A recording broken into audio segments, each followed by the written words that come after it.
Grace and Peace, Heart to Heart, encourages women from all stations of life and from every nook and cranny of our world from a biblical perspective.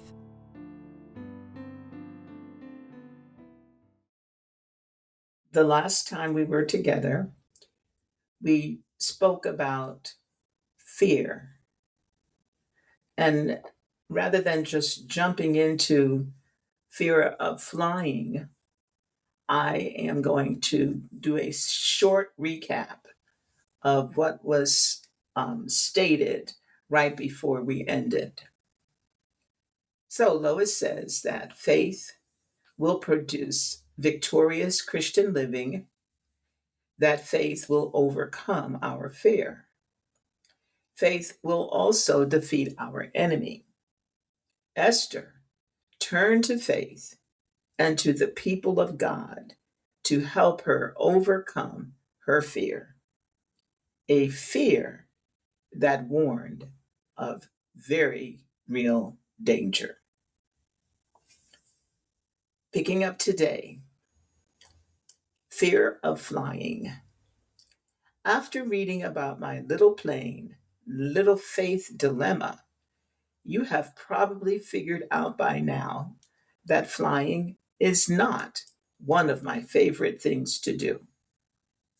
In the past, a week before my trips, I would find myself becoming indecisive and nervous.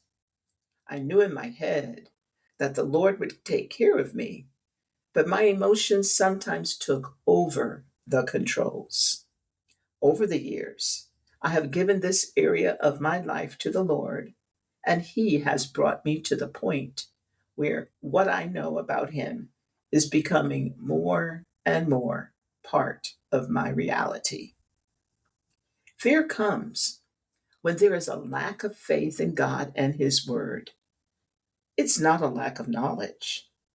If we could only get around to using the Word we know, we would have more victories in our Christian walk. More and more, I have learned that the time I take to dwell on the negative should instead be time I spend meditating on His promises. When we use the word, Satan has to flee. In Matthew chapter 4 and verse 10, Jesus used the word to tell the devil, "Away with you, Satan."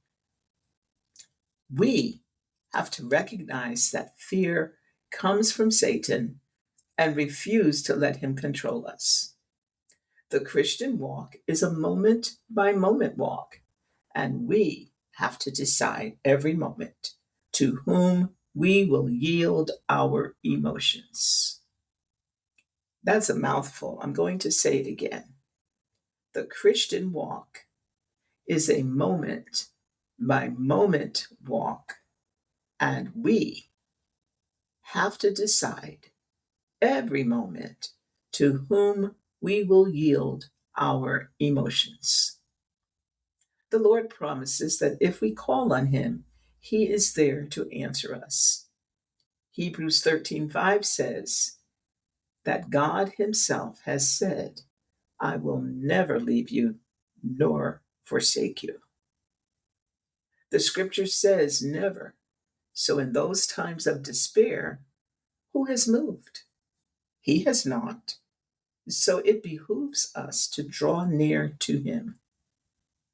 Psalm 34:4 affirms, "I sought the Lord and He heard me and delivered me from all my fears."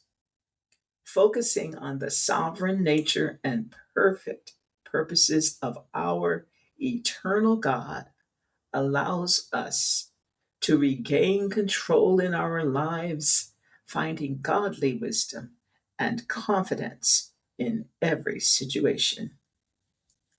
He has helped me and is still helping me in this difficult area of flying.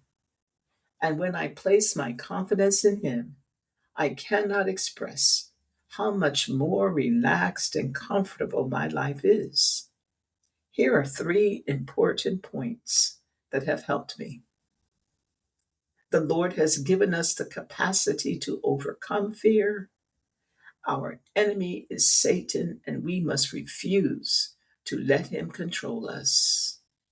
And finally, we have to decide to whom we will yield ourselves.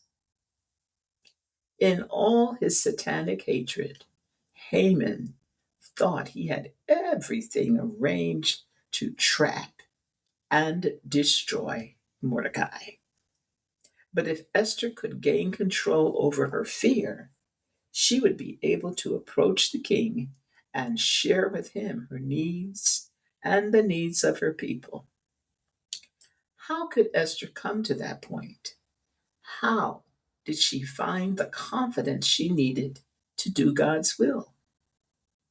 Esther did not see the hand of God supernaturally begin to work in her life until she and her fellow believers entered into God's presence through fasting and prayer.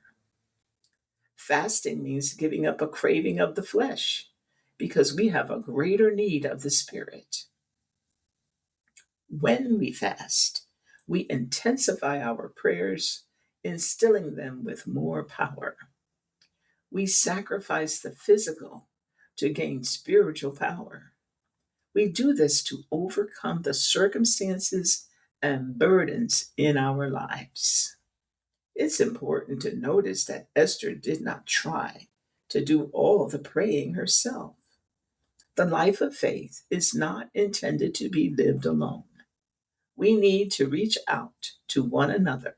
We need to support one another with intercessory prayer. We need to bear one another's burdens in prayers of petition. When you get to a point where you just want out, when you don't feel that you have what it takes to accomplish your mission, call on as many godly people as possible to fast and pray. Once you do that, expect to see his power unleashed and his will accomplished in your circumstances.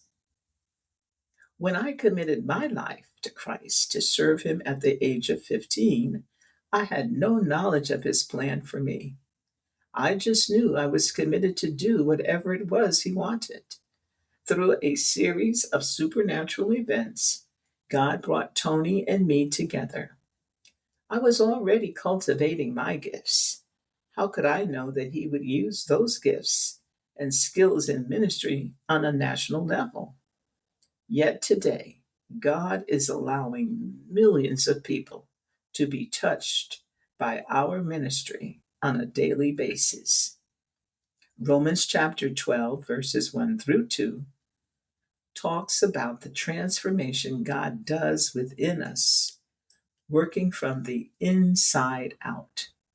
He promises ultimate fulfillment to those who are willing to give their all to God. When we do this, Paul says we will prove or experience God's will, and his will amount to the best thing for us, the acceptable. We will love the end results and the perfect, complete, without lack. The question we face as women is a very big one. Are we willing to entrust ourselves to God at that level? Like Esther, we each face the choice of staying in our comfort zone or of taking the risk of obedience. Even after we have said yes, we should never lose sight of the fact that the enemy is at work. All through history, we can trace Satan's desire to destroy the people of God. And he's just as busy as it today as he was in Esther's time. If you are faced with a situation in which you are being called by God to step out in obedience, you can be sure that you will encounter some opposition along the way.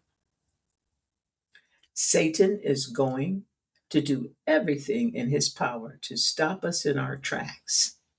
Haman, who was acting on Satan's behalf, tried every trick in the book to get rid of God's man and God's people. Instead, he was strung up on the very same gallows that he had prepared for Mordecai. In an exquisite exchange of roles, Mordecai then took Haman's place in the palace. God takes good care of his own ladies. It's up to us to pray and fast, trust and obey while he does his work. Next time, we will pick up with the section entitled The Courage to Say Yes.